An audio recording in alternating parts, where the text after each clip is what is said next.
it's hot. It's 29 degrees Celsius right now. We're just going grocery shopping. But the video that you're about to see, I did film it a little while ago, so it is really bad quality and stuff, which is just kind of like a theme of my channel.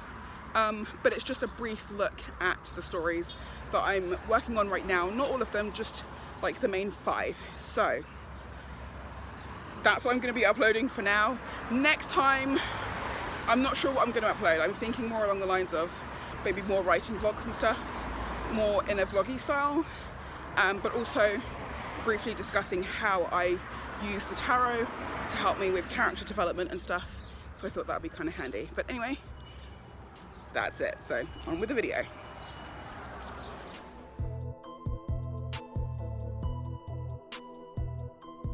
As for my whips, I'm not going to talk about all of the whips that I'm currently working on right now because there's just too many.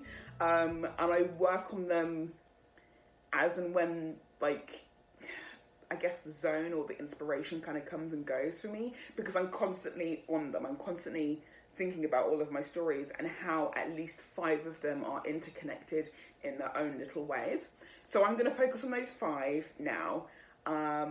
I've been meaning to for the longest time, so I don't want to put too much pressure on myself or anything and describe absolutely everything, and I don't want to give away anything because things are subject to change, and I would like to ultimately get these particular books published traditionally, so I can't give away too much information because ultimately if I do get picked up traditionally, I would like all the marketing and all that kind of stuff to come out when the books are coming out through a publisher, if that makes sense.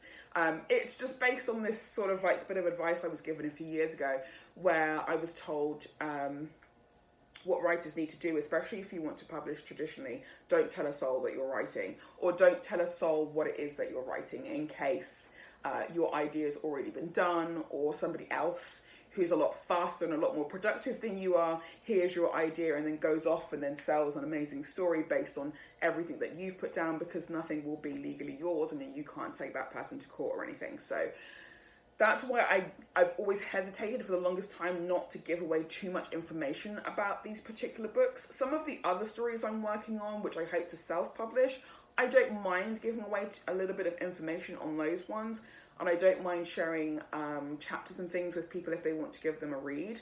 But at the moment, these particular stories, the Whittington Tales as I like to call them, they are a project or a series of projects that I am taking very, very seriously, and they're my babies. That's the best way I could do it. I want to protect them and keep them hidden for as long as I can until they are at a level that I feel confident enough to then partake in, like a Pit Mad or something. And then we'll see what happens. I can't guarantee they will be published traditionally. There's no guarantee in that. It's very difficult because every other person that you know is a writer. So I don't know. I want to give myself a go for at least a year, maybe a year and a half, to try and get it all pitted, get them pitched to various publishers.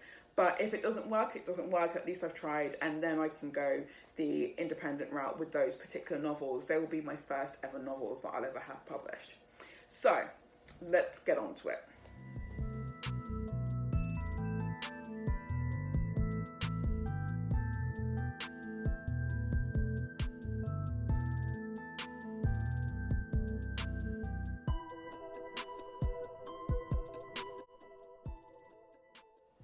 The first 3 books in what I would call the Whittington Tales series is known as the Wormwood Witches series, or the Wormwood Witches trilogy, although I don't really like to call it a trilogy at the moment because I don't know if I'm ever going to revisit these particular characters again in the future. I'm not entirely sure, so I just want to refer to them as the Wormwood Witches or Wormwood Witches series.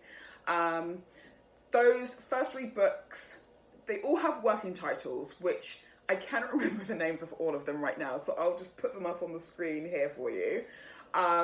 They are led by the 3 main protagonists, I guess you could say, from the very first story. So book 1 of Fire and Fury, or Fire and Flame, is based entirely on the character known as Sienna Wormwood Byrne. She is a bequeathed witch. I've added to like the witchcraft lore a little bit and created a whole DNA system of what it means to be a witch. So these people are born witches, from both parents being witches and their grandparents being witches and their parents being witches, and such and so forth. So if two witch families happen to come together and they have a child, it's more than likely that child's going to end up becoming a bequeathed witch as well. In the real world, however, those are what you would call hereditary witches within the pagan community, which I am still part of. Those are what you call hereditary witches. Those are people who study witchcraft and they grow up within the world of witchcraft because their parents are practitioners of witchcraft or Wicca or both. And then they've just basically passed down all of the information that they've learned, and then they'll pass it on to their children and such and so forth. So within my world, it's more of a DNA structure. So book one focuses entirely on Sienna. There is a big bad, as you would expect in most urban fantasies. There is a big bad that they have to defeat. And by they, I mean Sienna and her two best friends, Mercy and Sasha. And the three of them work together to eventually overcome this big bad.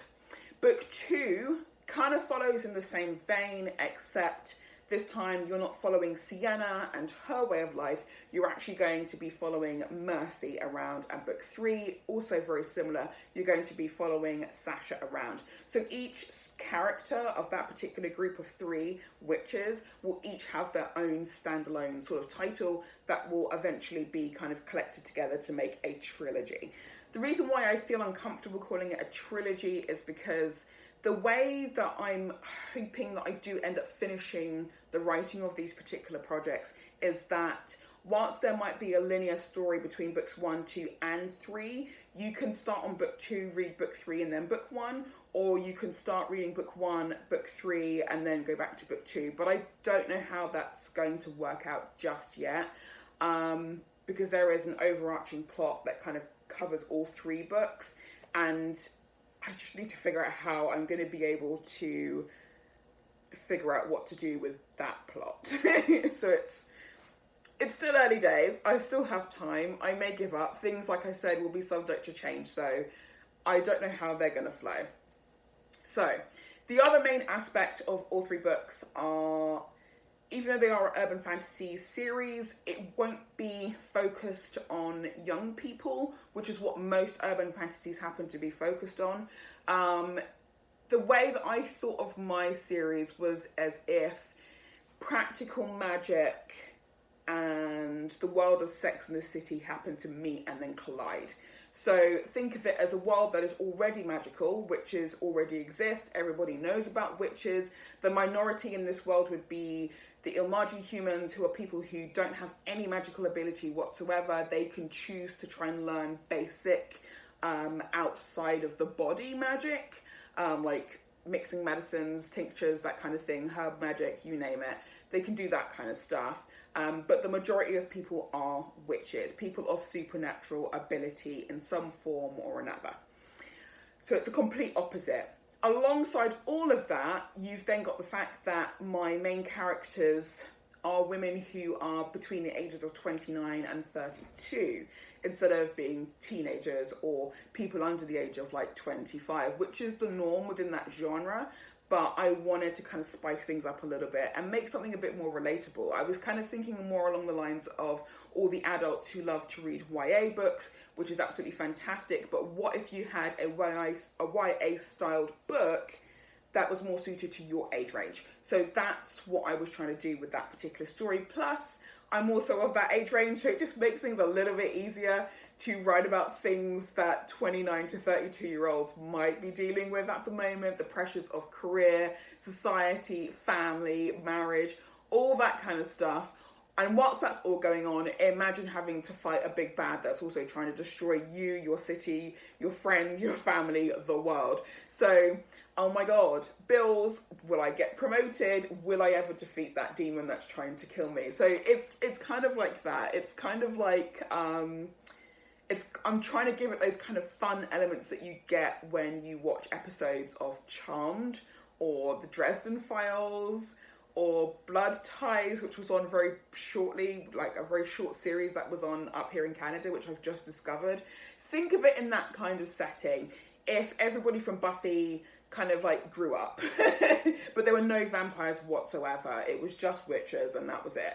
that's the kind of world in which I'm trying to set the Whittington stories. So those are the first 3 books that I'm currently working on. I am working on all 3 of them at the same time. I've made quite a bit of progress with book 1. I'd say I'm about maybe a quarter of the way through for book 2, and I've only written like 3 chapters for book 3. I didn't intend to write all of them at the same time, but that's just how my brain happens to function. I have to do more than one project at the same time, and it just makes things a little bit easier at the moment because all 3 books, like I said, are connected. It just makes things easier as far as continuity and planning and stuff is concerned.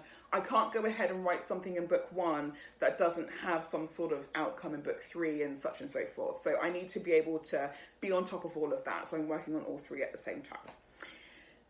Yeah, so I think that's it. Like I said, I don't want to give away too much information, so I'm just going to move on to the last 2 books in the Whittington Tales.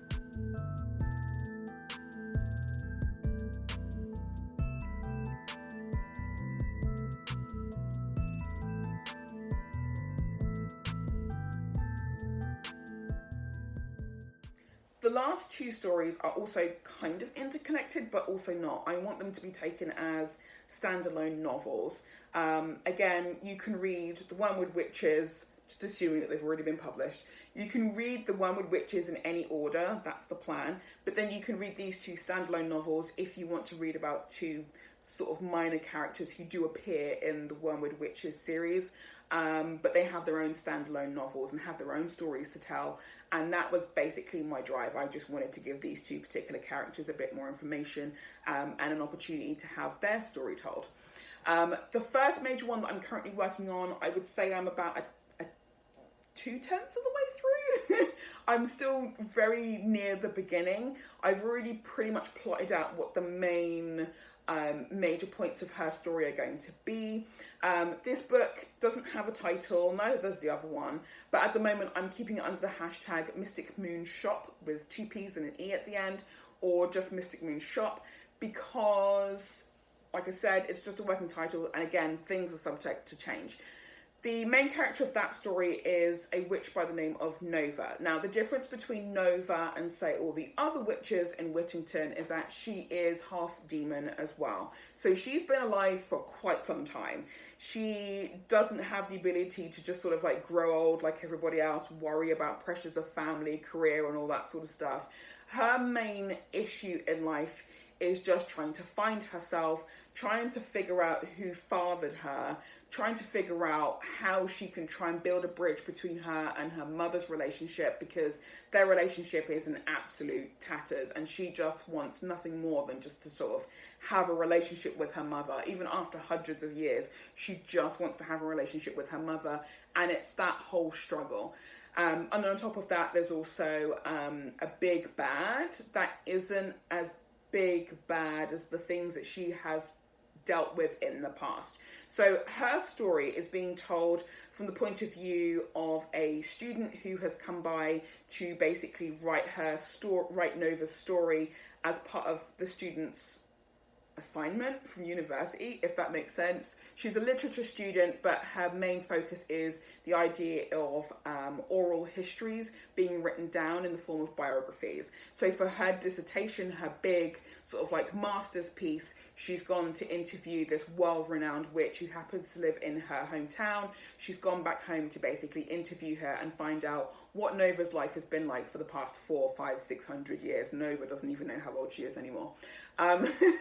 So she's basically gone to get an oral history from Nova, and as she's going through all of this, she's learning about so many things to do with demonology, to do with witchcraft, to do with a young girl that she gets to meet at some point by the name of Bryce, and all of the various things that go on in her life that make Nova's life legendary, that make her past incredibly sort of sound so incredibly mythological and so exciting and so invigorating, and yet at the root of it all there's these few things that are still so incredibly human that she has to deal with, and it's those that continuously keep bringing her back to home, and which is why she's also compelled to tell her story to this young student.